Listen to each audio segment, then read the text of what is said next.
सुभद्रा योजनार प्रथम किस्तिर टंका जिला और ब्लॉक महिला बैंक अकाउंट को टंका आसी। प्रधानमंत्री नरेंद्र मोदी यार उद्घाटन कलापर महिला माने 5,000 टंका लेखाएं पाइछंती। बैंक अकाउंट रे टंका डिपोजिट होइतिबा मेसेज पाइला परे महिलांक भितरे प्रबल उत्साह देखा जायछि।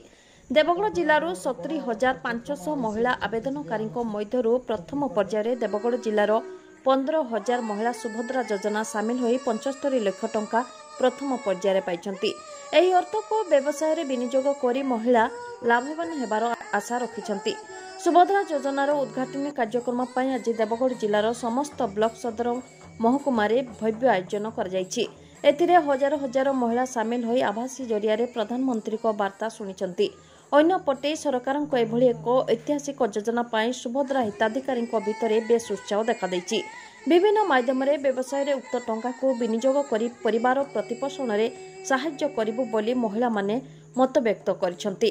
कार्यक्रम रे जिलापाल कविंद्र कुमार साहू, अतिरिक्त जिलापाल रिबिका बेलुंग, मुख्य उन्नयन तथा कार्यनिर्वाही अधिकारी जिला परिषद धर्मानंद बेहेरा, गोष्ठी उन्नयन अधिकारी, तहसीलदार, सीडीपीओ, जिलास्तरीय अधिकारी प्रमुख उपस्थित थिले।